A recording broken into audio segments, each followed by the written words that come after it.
Hi hello எல்லாருக்கும் வணக்கம்ங்க. நம்ம இன்னைக்கு நம்மளுடைய கற்கவல்க சேனலில் என்ன பார்க்க போகிறோம் அப்படின்னு பார்த்தீங்கன்னா, 6th ஸ்டாண்டர்ட் செகண்ட் டேர்மில் இருக்கக்கூடிய இயல் 3ல் உள்ள உழைப்பை மூலதனம் அப்படிங்கிற விரிவானம் தாங்க பார்க்க போகிறோம். வாங்க பார்க்கலாம். நுழையும் முன் பாடுபட்டு தேடிய பணத்தை புதைத்து வைக்காதீர். பாடுபட்டு தேடிய பணத்தை புதைத்து வைக்காதீர் அப்படிங்கிறது யாருடைய அறிவுரை அப்படின்னு பார்த்தீங்கன்னா, ஔவையாருடைய அறிவுரை. நம்ம கஷ்டப்பட்டு சேர்த்து வச்ச பணத்தை என்ன பண்ணக்கூடாதுன்னா புதைச்சி வைக்கக்கூடாது. அதை வச்சு ஏதாவது ஒரு தொழில் பண்ணணும், முன்னேறணும் அப்படிங்கிறது அவங்களுடைய அறிவுரையாக இருந்திருக்கு. பணத்தை பயன்படுத்தாமல் வச்சிருக்கிறது ஒரு மடமை. மடமை அப்படின்னா முட்டாள்தனம். பணத்தை பயன்படுத்தாமல் வச்சுருக்கக்கூடாது. அதை வச்சு ஏதாவது ஒரு தொழில் பண்ணணும். இல்லைனா பிறருக்கு என்ன பண்ணணும்னா உதவி செய்யணும். அதான் அந்த பணத்தினுடைய பயன். இதை வச்சு ஒரு கதை சொல்லியிருப்பாங்க. வாங்க பார்க்கலாம். பூங்குளம் அப்படிங்கிற ஒரு ஊரில் பார்த்தீங்கன்னா, அருளப்பர் அப்படிங்கிற ஒரு வணிகர் இருக்கிறாரு. அவர் ஒரு வேலை விஷயமா வெளிநாட்டிற்கு செல்ல வேண்டிய தருணம் வருது. அந்த டைமில் தன்னுடைய 3 பிள்ளைங்களையும் கூப்பிட்டு அவங்க ஒவ்வொருத்தவங்க கிட்டேயும் 50,000 ரூபாய் பணம் கொடுக்குறாரு. சரிங்களா? வளவன், அமுதா, எழிலன் அப்படிங்கிற தன்னுடைய 3 பிள்ளைங்களை கூப்பிட்டு ஒவ்வொருத்தவங்களுக்கும் எவ்வளோ கொடுக்குறாங்கன்னா 50,000 ரூபாய் கொடுத்துட்டு கிளம்புறாரு. வெளிநாட்டுக்கு போயிட்டு வராரு. நீங்கள் பத்திரமா வச்சுருங்கன்னு சொல்லிட்டு போயிட்டு வராரு. வளவன் என்ன பண்ணுறான் அப்படின்னா, அந்த பணத்தை வச்சுட்டு அவனுக்கு தெரிஞ்ச தொழில் என்னன்னு பார்த்தீங்கன்னா, அவனுக்கு தெரிஞ்ச தொழில் உழவு தொழில். அந்த உழவு தொழில் அவனுக்கு ரொம்ப பிடிக்கும். அதனால் ஒரு நிலத்தை குத்தகைக்கு வாங்குகிறான். குத்தகைக்கு வாங்கி அதை உழுது பண்படுத்தி என்ன பண்ணுறான் அப்படின்னா, காய்கறி தோட்டம் அமைக்கிறான். காய்கறிலாம் நிறைய காய்க்கிது. நிறைய அவரை, பாகக்காய், வெண்டை, கத்தரி இந்த மாதிரி காய்கறிலாம் விதைக்கிறான்.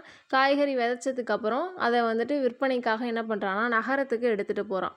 இந்த மாதிரி அவன் என்ன பண்ணியிருக்கான்னா தொழில் செஞ்சிட்ருக்கான். அடுத்து பார்த்திங்கன்னா, அமுதா என்ன பண்ணுறான் அந்த காசை வச்சுன்னா, அவளுக்கு மாடுகள் வளர்க்குறதுல ரொம்ப ஆர்வம் அதிகம். அதனால் அவங்க அப்பா கொடுத்த காசில் ஒரு நாட்டு மாட்டை ஒன்று வாங்குறா. அதை நல்லா கவனிச்சிக்கிறா. அதுலேருந்து பால் எடுத்து வீட்டுக்கு வீடு என்ன பண்ணுறான்னா பால் கொடுக்குறா. அது மட்டும் இல்லாமல் அதுலேருந்து தயிர், வெண்ணெய், நெய் இதெல்லாம் செஞ்சு விற்றுட்ருக்குறா. ஆனால் எழிலன் என்ன பண்ணுறான் அப்படின்னு பார்த்தீங்கன்னா, அந்த பணத்தை பத்திரமா வச்சுக்கணும். மறுபடியும் தன்னுடைய அப்பா வரும்பொழுது திருப்பி கொடுக்கணும் அப்படிங்கிறதுக்காக வீட்டில் இருந்தால் திருட்டு போயிடுமோ அப்படின்னு நினச்சிட்டு என்ன பண்ணியிருக்கான்னா, பேங்க்கில் போய் பேங்க் லாக்கரில் போய் வச்சுருக்குறான். இந்த மாதிரி அப்பா வந்தால் நமக்கு அந்த டயத்தில் எடுத்துகிட்டு கொடுத்துக்கலாம் அப்படின்னு சொல்லிட்டு இந்த மாதிரி 3 பேர் பண்ணுறாங்க. ஒரு நாள் அவங்க அப்பா திரும்பி வராங்க.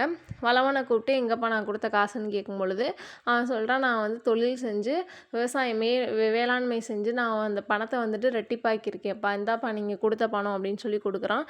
அதுக்கு அவங்க அப்பா ரொம்ப சந்தோஷமாக, இதை நீயே வச்சுக்கோப்பா, இன்னுமே உன்னுடைய தொழிலை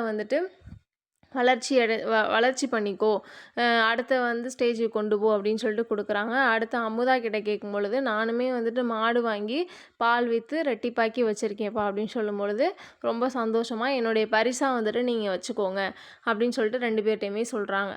அடுத்து பார்த்திங்கன்னா, எழிலன் எங்கப்பா நான் கொடுத்த பணம் அப்படின்னு சொல்லிட்டு கேட்கும் பொழுது அவன் வங்கியிலேருந்து அன்றைக்கே எடுத்துகிட்டு வச்சுட்டான். அப்பா இந்தாங்க நீங்கள் கொடுத்த பணம், நான் பாதுகாப்பாக என்ன பண்ணியிருக்கேன்னா பேங்க்லேயே வச்சுருந்தேன் அப்படின்னு சொல்லிட்டு கொடுக்குறான். அப்போ அப்பா சொல்கிறாங்க, பணம் அப்படிங்கிறது பாதுகாப்பாக பேங்க்கில் வைக்கிறது ஒரு பொருள் இல்லைப்பா, அதை தொழில் செய்கிறதுக்காக, தொழிலில் நம்ம முன்னேற்றம் அடைகிறதுக்காக பயன்படுத்தக்கூடியது. இன்னும் நீ என்ன பண்ணிட்டேன்னா பணத்தையும் நீ பயன்படுத்தலை, அதுக்கான உன்னுடைய காலத்தையும் நீ என்ன பண்ணிட்டேன்னா வீணாக்கிட்ட.